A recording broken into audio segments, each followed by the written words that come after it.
본문 말씀 에레미야서 20장 7절에서 9절입니다. 자, 7절입니다. 여호와여, 주께서 나를 권유하심으로 내가 그 권유를 받았사오며 주께서 나보다 강하사 이기셨으므로 내가 조롱거리가 되니 사람마다 정일대로 나를 조롱하나이다. 내가 말할 때마다 애치며 파멸과 멸망을 선포하므로 여호와의 말씀으로 말미암아 내가 정일대로 치욕과 모욕거리가 됨이니이다. 내가 다시는 여호와를 선포하지 아니하며 그의 이름으로 말하지 아니하리니 하며 나의 마음이 불붙는 것 같아서 골수에 사무치니 답답하여 견딜 수 없느니라. 아멘. 마태복음 16장 21절에서 28절입니다. 21절입니다.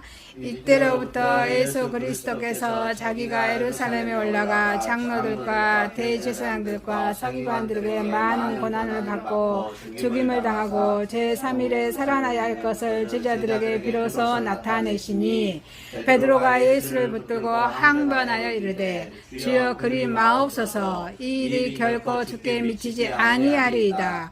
예수께서 돌이키시며 베드로에게 이르시되 사탄아, 내 뒤로 물러가라. 너는 나를 넘어지게 하는 자로다. 네가 하나님의 일을 생각하지 아니하고 도리어 사람의 일을 생각하는도다 하시고, 이에 예수께서 자기에게 이르시되 누구든지 나를 따라오려거든 자기를 부인하고 자기 십자가를 지고 나를 따를 것이니라. 누구든지 제 목숨을 구원하고자 하며 잃을 것이요 누구든지 나를 위하여 제 목숨을 잃으면 찾으리라. 사람이 만일 온 천하를 얻고도 제 목숨을 잃으며 무엇이 가리요? 사람이 무엇을 주고 제 목숨과 바꿀 수 있느냐? 인자가 아버지의 영광으로 그 천사들과 함께 오리니 그때 각 사람이 행한 대로 갚으리라. 진실로 너희에게 이르노니 여기 서 있는 사람 중에 죽기 전에 인자가 그 왕권을 가지고 오는 것을 볼 자들도 있느니라. 아멘. 로마서 12장 1절에서 7절입니다. 1절입니다. 그러므로 형제들아, 내가 하나님의 모두 자비하심으로 너희를 권하노니 너희 몸을 하나님이 기뻐하시는 거룩한 산 제물로 드리라. 이는 너희가 드릴 영적 예배니라. 너희는 이 세대를 본받지 말고 오직 마음을 새롭게 함으로 변화를 받아 하나님의 선하시고 기뻐하시고 온전하신 뜻이 무엇인지 분별하도록 하라. 내게 주신 은혜로 말미암아 너희 각 사람에게 말하노니 이 땅이 생각한 그 이상의 생각을 품지 말고 오직 하나님께서 각 사람에게 나누어 주신 믿음의 분량대로 지혜롭게 생각하라.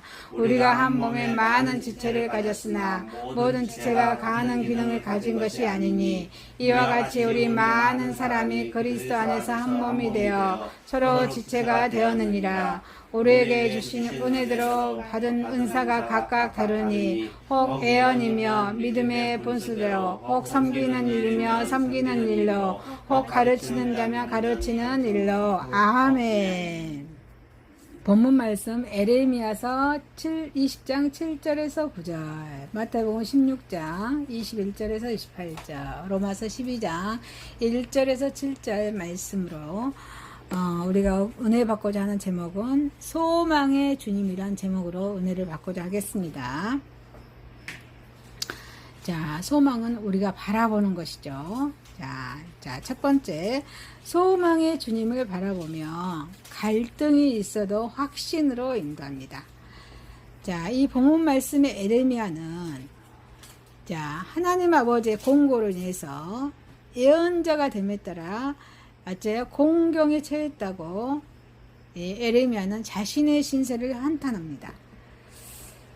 그래서 하나님의 소명에서 벗어나려고 침묵을 결심하며 어때요? 이 에레미야 선지자의 마음은 그 안으로는 불타는 것이 있어서 하나님 말씀을 다시 선포하게 된다는 것입니다.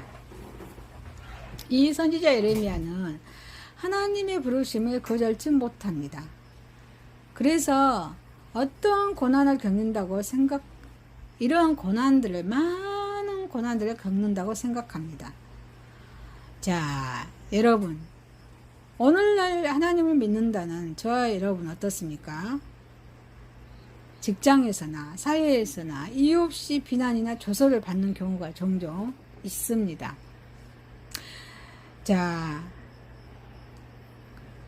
조소를 받고 비난을 받는다 해서 우리가 좌절해서는 안 될 줄 믿습니다. 자, 이것은 누가 주는 시험이에요? 마귀가 주는 시험입니다. 그렇습니다.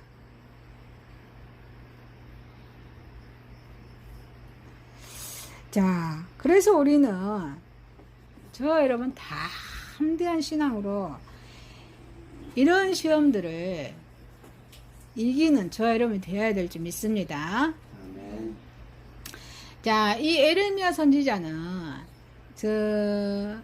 이스라엘이 그 북쪽에 있는 북방에 있는 애적의 침입이 있을 거라고 이렇게 선포합니다. 그렇죠? 그래서 이때 당시 역사적으로 보면은 북이스라엘이 아수르의 멸망을 당하죠. 그리고 남유다는 어디에 멸망을 당해요? 바벨론에 멸망을 당하게 됩니다. 이게 그 바벨론 침입에 있을 것이다 라고 선포합니다. 자, 이것이 백성들에게 대해 조롱을 받는 또 하나의 원인이 되었습니다. 그러겠죠. 우리나라가 만약에 너희가 침입한다 라고 선포를 누가 한다면은 그 말하는 사람 조롱받겠잖아요. 이거 똑같습니다. 자, 이 에레미야처럼 하나님의 사역을 감당하다가 환난이나 핍박을 당하게 될 때, 자, 하나님은 원망할 수도 있을 것입니다. 그러나 그때마다 자, 우리를 위해서 친히 고난 당하시고 또 우리로 하여금 고난을 이기게 하신 그 주님을 저와 여러분은 기억해야 될 줄 믿습니다. 그래서 로마서 8장 34절의 말씀에, 로마서 8장 우리 신장과 같은 하나님의 말씀의 장이죠. 누가 정죄하리요? 죽으실 뿐 아니라 다시 살아나신 이는 누구요? 그리스도 예수시니 그는 하나님 우편에 계신 자요 우리를 위해서 강구하는 자신이라. 이렇게 로마서 8장 34절에 말씀하고 계십니다. 그래서 우리는 힘을 내어서 사명을 우리에게 맡겨진 일, 직장에서나 우리에게 맡겨진 일들 잘 감당할 줄 아는 저와 여러분이 되어야 될 줄 압니다. 자, 이 에레미야는 그 심령에 나의 중심이 불붙는 것 같아서 골수에 사무치니 답답해서 견딜 수가 없느니라. 이렇게 에레미야가 이 육체적인 괴로움을 인해서 하나님 말씀을 그 핍박과 환난이 왔을 때 하나님 말씀 선포를 포기하려 할 때 일어나는 그 에레미야의 마음의 상태를 이렇게 잘 묘사해 주고 있습니다. 이 에레미야는 자신의 중심에 불붙는 것 같은 그 감정이 걸수에까지 사무쳐 답답하게 견딜 수 없다고 이렇게 고백하고 있는 것입니다. 자, 이 에레미야 선지자의 인간적인 생각은 수치와 이런 저소 때문에 하나님의 말씀을 더 이상 전파하지 않으려 했으나 이렇게 말로 표현할 수 없는 뜨거운 것이 마음에 눌려 있어서 다시는 전하지 않고선 견딜 수가 없었던 것입니다. 이렇게 기독교의 우리 진리는 이 개인적인 그런 각성이나 주관적인 생각으로 전파되는 것이 아닙니다. 하나님의 말씀이 선포되는 것은 인간의 뜻에 의한 것이 아닙니다. 온전히 누구의 뜻에 의해 전해집니까? 하나님의 뜻에 의해서 되어진다는 것임을 저 여러분은 알아야 될 줄 믿습니다. 그래서 민수기 21장 25절 말씀에 여호와께서 구름 가운데 강림하사 모세에게 말씀하시고 또 그에게 임한 명을 70 장로들에게도 임하게 하시니 영이 임하신 때에 그들이 애언을 하다가 다시는 아니하였더라 라고 민수기 11장 25절에 말씀하고 계십니다. 여호와 하나님께서는 두려운 용사 같으시고 또 나와 함께 하시는 거로. 자, 이 말씀은 이 선지자를 해하려고 하는 자들과 이 선지자를 조롱하는 자들이 사방에 있음에도 불구하고 하나님께서는 용사가 되어서 이 에레미야 자신을 주시리라는 확신되는 믿음이 있는 말씀의 내용입니다. 자, 우리 하나님의 말씀에, 자, 이스라엘의 세 번째 왕이 누구죠? 다윗이죠. 자, 다윗도 하나님이 함께 계시면 항심을 믿고 나아가서 골리앗과 싸움에 승리할 수 있었다는 말씀입니다. 이 골리앗, 다윗이 사무엘상 17장 45절 말씀에 다윗이 블레셋 사람에게 이르되, 골리앗 장군에게 이르되, 이 말이에요.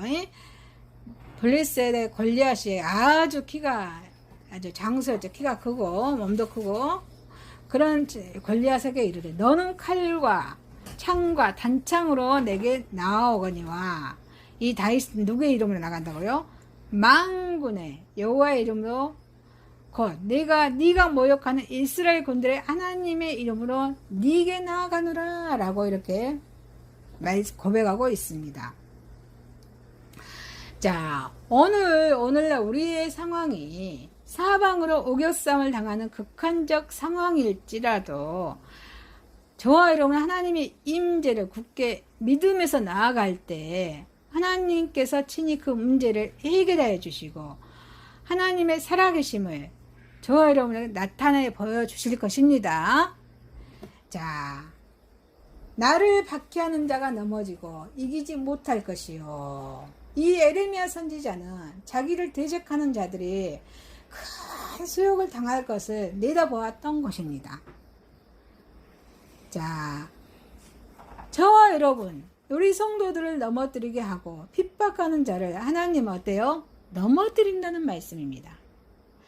시편 119편 78절 말씀에 교만한 자들이 거짓으로 나를 엎드렸으니 그들의 수치를 당하게 하소서. 나는 주의 법도들을 작은 소리로 읊조리니이다. 아멘.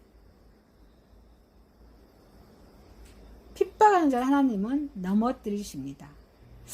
하나님이 의인을 평탄케 인도하심을 우리는 알았으니 하나님 보시기에 의롭고 선하게 사는 저와 여러분이 되어야 될 줄 믿습니다.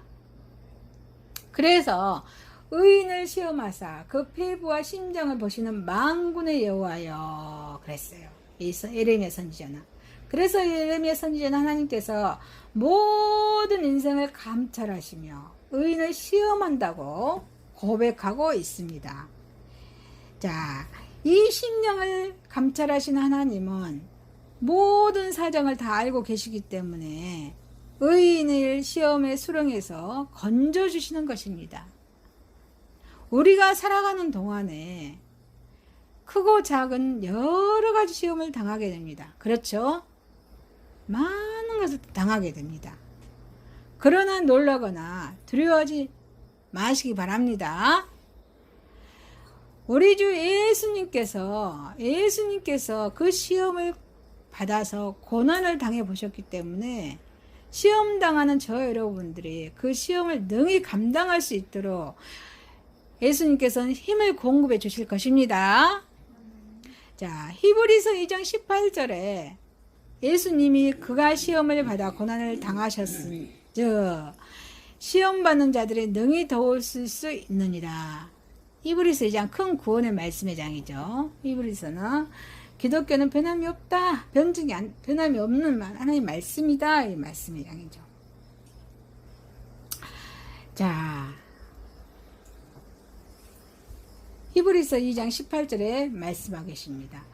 그래서 자, 여호와께 노래하라. 너희는 여호와를 찬양하라고 말씀하십니다. 이 예레미야 선지자는 하나님께서 가난한 자의 생명, 핍박하는 자신의 생명을 행악자의 손에서 구원하셨다고 외치면서 하나님을 찬양하고 있습니다.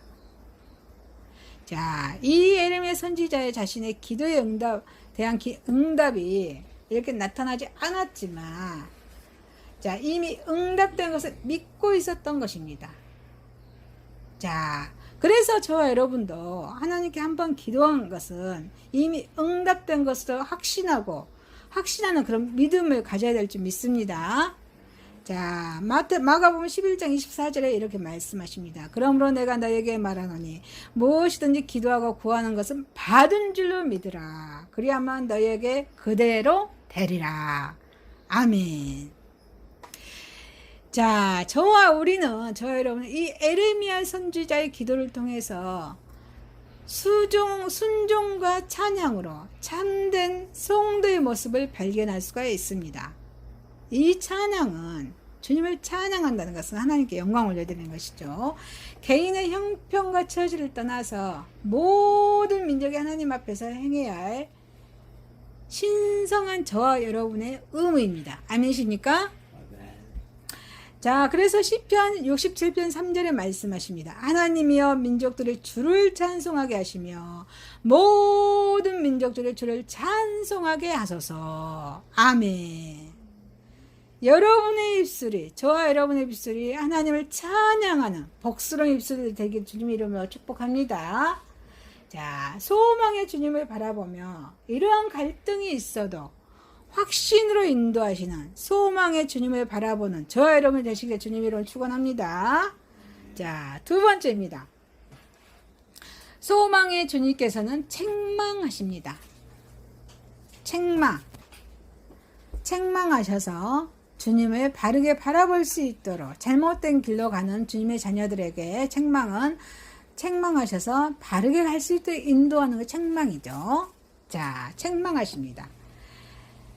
자, 이 16장은 누구의 신앙 고백이죠?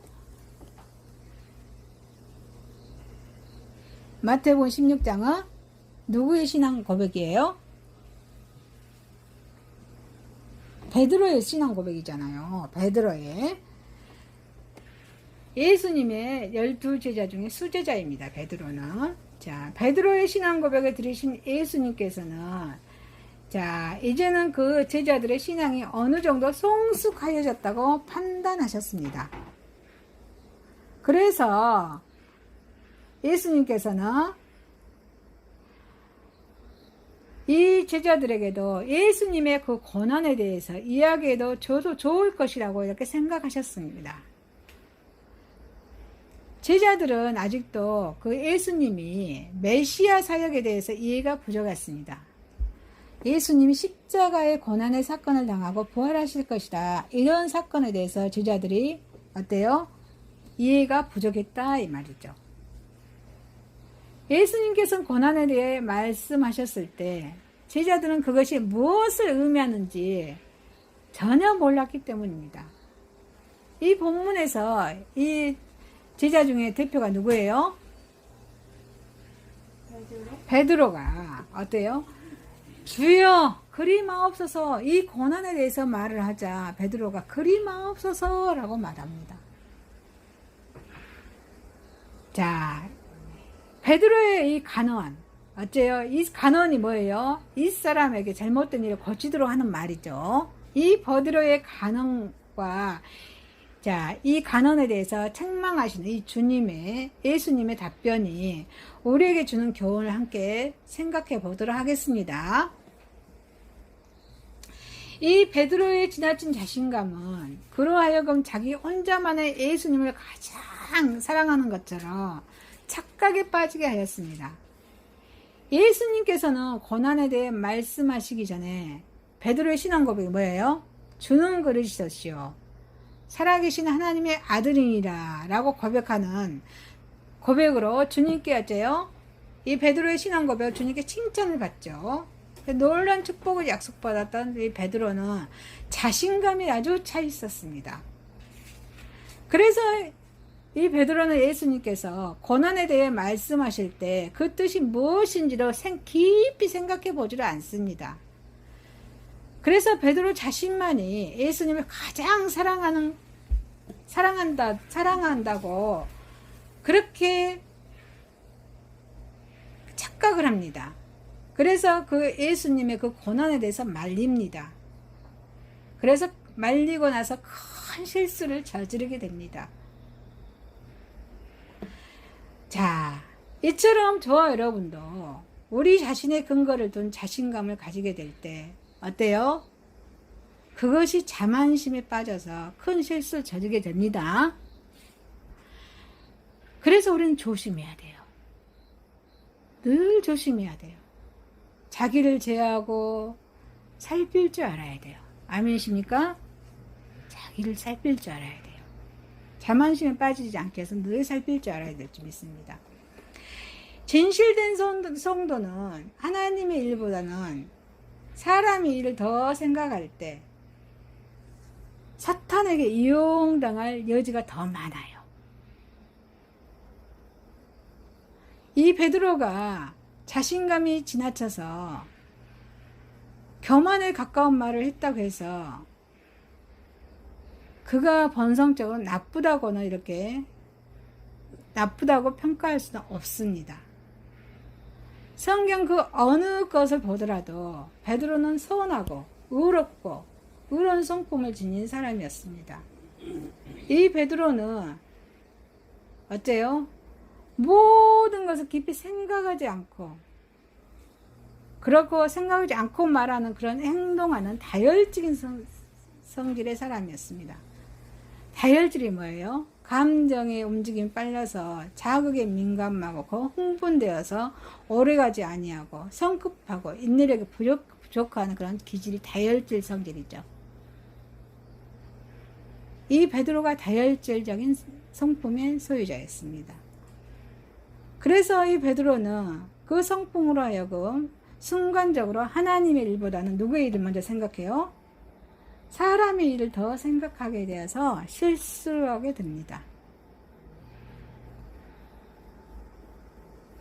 그래서 이 실수하게 돼서 사탄의 도구로 쓰임받을 수 있었어요.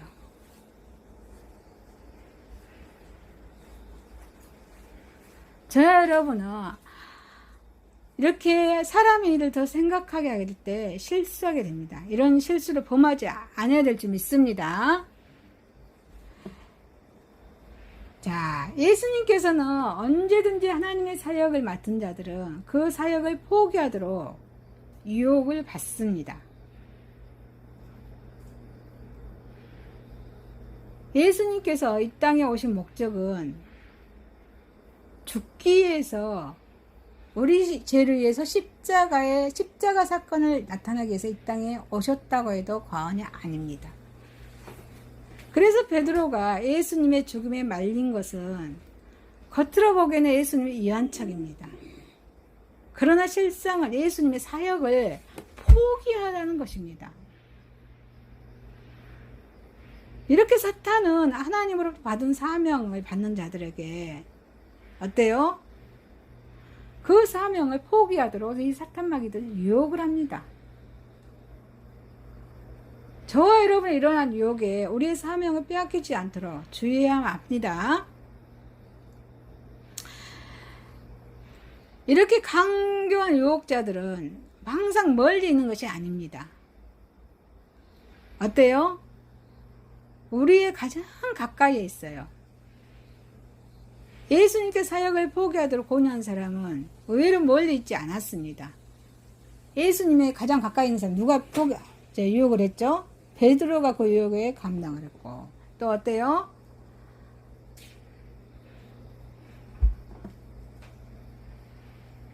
바리새인 서기관도 아니었어요. 그 수제자 누구였어요? 베드로였다는 거예요. 이처럼 사탄은 우리의 가장 가까이 있는 사람들을 통해서 우리를 유혹한다는 것입니다.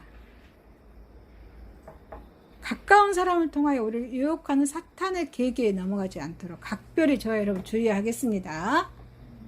자, 이 예수님은 단호히 책망하십니다. 베드로의 유혹에 대해서 예수님께서는 매우 단호하게 대처하였습니다. 사탄아! 내 뒤로 물러가라! 라고 말씀하십니다. 베드로가 수제자든가 조금 전에 예수님께 흡족할 만한 신앙 고백을 하였다는 사실 등에 대해서 연연하지 않았습니다. 그래서 예수님께서 매우 차가울 정도로 엄한 명령처럼 말씀하셨습니다. 예수님께서는 그의 행위를 사탄의 행위로 규정하셨던 것입니다. 이렇게 사탄의 목적은 인류를 죄 가운데 올가매어서 모두 멸망케 하려는 것입니다. 인류를 구원하려고 할 하나님의 사역을, 인류를 구원하시게 하는 그런 하나님의 사역을 해방하는 것입니다. 가룟 유다를 통해서, 때로는 제사장이나 바리사인을 통해서, 예수님의 측근인 베드로를 통해서 예수 그리스도의 구속 사역을 방해하려는 것입니다. 예수님이 이러한 사탄의 계계를 어때요? 단호하게 일축, 거절하고 물리치십니다. 그래서 저와 여러분도 이 사탄의 유혹에 더욱 조금이라도 타협하는 구석을 보여서는 안 될 줄 믿습니다. 이 타협의 구석을 조금이라도 남기며 이 사탄은 그 타협점으로서 시작하여서 우리를 점점, 어때요? 누에가 그 뽕잎을 먹듯이 진짜 조금씩 어때요? 침략해서 먹어 들어가는 것이 잠식이죠. 응? 그런 것처럼 이 사탄의 타협점으로부터 시작하여 우리를 점점 그 잠식해서 우리가 사탄의 유혹에 넘어가기 때문에 우리는 그 타협점으로 주지 않아야 된다는 것입니다. 그래서 예수님과 같이 사탄의 유혹에 확고하고 분명한 태도를 보임으로써 사탄에게 기회를 주지 않는 저와 여러분이 되시기를 바랍니다. 그래서 소망의 주님께서는 주님의 말씀에 불순종하는 자에게, 저와 여러분에게는 어때요? 책망하신다는 것입니다. 주님의 말씀에 순종하여 주님의 책망을 받지 않는 저와 여러분이 되시기를 주님의 이름으로 축원합니다. 자, 세 번째입니다. 주님 안에서 품지 말아야 할 그 이상의 생각이 있습니다.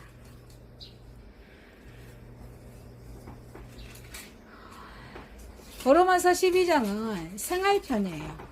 거룩한 산 제사를 드려라 이 말이에요. 우리의 생활편, 흩어져서나 모여서나 주님께 산 예배를 드려라 이 말씀입니다. 우리는 흔히 자기 자신을 자신보다 더 잘 아는 사람은 없다고 생각합니다.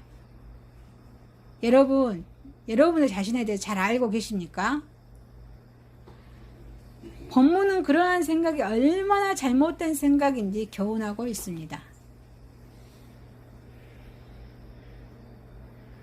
우리의 주관적인 판단이 지닐 수 있는 오류와 착각에 대해 생각해보는 동시에 우리가 세워야 할 올바른 판단 기준과 우리가 판단할 수 있는 판단의 한계에 대해서 생각해 보도록 하겠습니다. 자, 마땅히 생각할 그 이상의 생각을 품지 말고, 이 말씀은 스스로를 아무것도 할 수 없는 문노넉자로 경멸하는 말은 아닙니다. 자, 인생은 어떠한 가능성도 가지고 있지 못하며 스스로를 존귀하게 여길 그 어떤 조건도 갖지 못하였다고 하는 의미도 아닙니다. 인간은 피조물 중에 그 어떤 것보다도 존귀하고 무한한 가능성을 지니고 있는 존재인데, 인생이 하나님의 형상대로 지음받은 존재이기 때문입니다. 그래서 저와 여러분 스스로 경멸하지 말아야 할 줄 압니다. 스스로를 지나치게 낮추고 무시하는 것은 겸손이 아니라 자기 학대의 제약입니다. 우리 그리스도인들 지나치게 자기 자신을 낮추고 그러죠. 자기 자신을 학대하는 것도 제약입니다. 그래서 성도로서 자긍심과 자긍심, 이것이 있어야 돼요. 자긍심과 하나님 자녀로서 자부심, 담대하고 떳떳하게 살아가는 자기 존재의식, 저와 여러분이 이걸 지니고 있어야 할 우리 자신의 모습입니다. 자기 자신을 정확히 알리는 것이 또 의미입니다. 자기 자신을 정확히 알리는 것이 좋아요. 그래서 이 본문이 말하고자 하는 기본적인 의도는 인생이 지니고 있는 한계라는 것입니다. 무한한 가능성을 지닌 인생이지만 그에 비례하여 많은 모순이 있고요. 많은 오류가 있습니다. 인간은 나약합니다. 하나님이 주신 지혜를 소유하였지만 하나님께 허락받지 못한 부분도 있기에 그러한 부분에 대해서는 알지 못하는 무지합니다. 이러한 한계가 우리에게 존재한다는 것을 알리는 말입니다. 그래서 이 본문에서 인생 스스로 자신에 대한 분명한 인식을 가지고 있어야 함을 강조하고 있습니다. 자신을 정확히 아는 것보다 중요한 지식도 없습니다. 그래서 그러한 지식에서 비로소 우리는 겸손해질 수 있음을 여기서는 역설적으로 강조하고 있다는 것입니다. 자신에 대해 과대평가를 삼가하라는 의미입니다. 과대평가하는 거예요.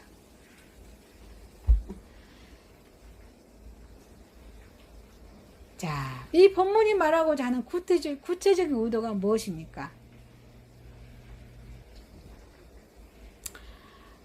바로 그 스스로에 대해서 과대평가를 삼가하라는 그 경계입니다. 우리 자신은 피조물이고 때문에 어리도 범할 수 있는 불완전한 인생의 인간이기 때문에 자신의 생각이나 판단, 결정이 언제나 옳은 것이라는 과대망상에서 벗어나라는 말입니다. 아멘이십니까? 하나님께서 허락하지 않으신 지혜에 대해서는 겸손히 인정하라는 것입니다. 자신이 알지 못하는 분야에 대한 보다 공정한 판단이 타인으로부터 내려질 수 있습니다.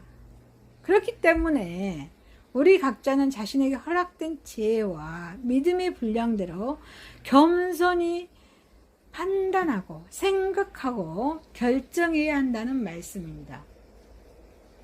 그래서 자신에 대한 올바른 판단을 내려서 교만의 위험에서 벗어나라는 말씀입니다. 아멘이십니까? 자신이 지닌 재능이나 이런 사회적인 직분으로 스스로 판단하여 교만하지 말라는 것입니다. 예수 그리스도의 하나님의 말씀을 기준으로 해서 자신을 판단하고 언제나 겸손하라는 말씀입니다. 자신에 대한 올바른 평가에서부터 겸손한 죄인식과 구속에 대한 필요성과 그리스도를 구주로 고백하는 그런 단계를 발전이 가능하다는 사실을 우리는 저와 여러분 명심해야 될 줄 믿습니다. 이렇게 정당한 판단의 기준이 분명히 알고 있으라는 말씀입니다. 판단 기준이 이렇게 그리스도 앞에서 심판받을 판단 기준입니다. 마태복음 25장이 뭐예요?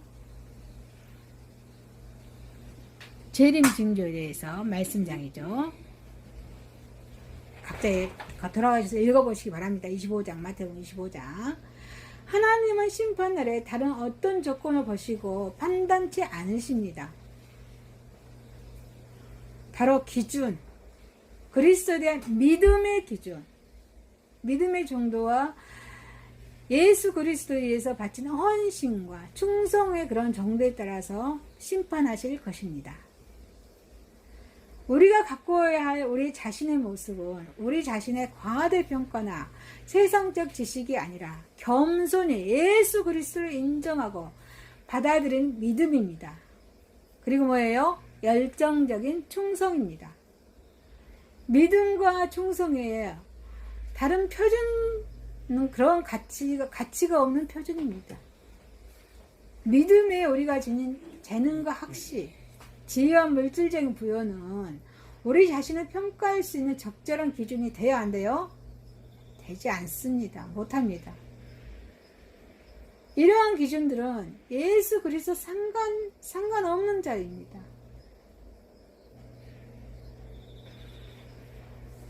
그래서 이러한 재능과 학식, 지혜와 물질 이러한 것들은 악한 자들도 지닐 수 있는 조건이기 때문에 그 어떤 영적이나 도덕적 가치를 전혀 지니고 있지 않기 때문에 이러한 것들은 상관이 없습니다. 믿음의 어떤 표준들도 우리를 겸손으로 이끌지 못합니다. 믿음의 표준은 우리를 겸손하게 하지만 믿음의 표준들 우리를 어때요? 교만하게 만듭니다. 믿음의 표준은 우리를 근본으로 평가할 수 있지만 그의 표준은 우리를 외적인 요소들만 판단할 수 있기 때문에 내면적인 우리의 본질을 판단할 수가 없습니다. 우리의 판단 기준은 어때요? 오직 주 안에서 요구하시는 말씀과 믿음에 대한 순종 여부가 되어야 될지 믿습니다. 자, 이러한 판단 기준만이 자칫 범할 수 있는 오류의 위험으로부터 저와 여러분을 보호할 수 있다는 것입니다. 소망의 주님 안에서 품지 말아야 할 그 이상의 생각이 있습니다. 우리는 스스로를 경멸하지 말아야 될지 믿습니다. 우리를 지나치게 낮추고 무시하는 것은 겸손이 아닙니다. 자기 학대의 제약이라고 말씀하셨습니다. 저와 여러분은 자긍심과 하나님 자녀로서의 자부심과 담대하고 떳떳하게 살아간 자기 존재의식을 가지고 소망의 주님 안에서 주님께 영광을 올려드리는 저와 여러분이 되시기를 주님의 이름으로 축원합니다. 말씀을 마치겠습니다. 소망의 주님을 바라보며 갈등이 있어도 어때요? 확신으로 인도하십니다. 소망의 주님께서는 책망하십니다. 소망의 주님 안에서 품지 말아야 할 그 이상의 생각이 있습니다. 기도드리겠습니다.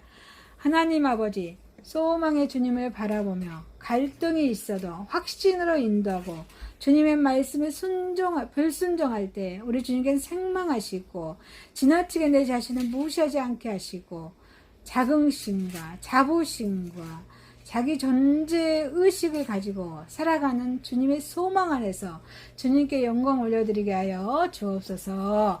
예수님의 이름으로 기도드리옵나이다.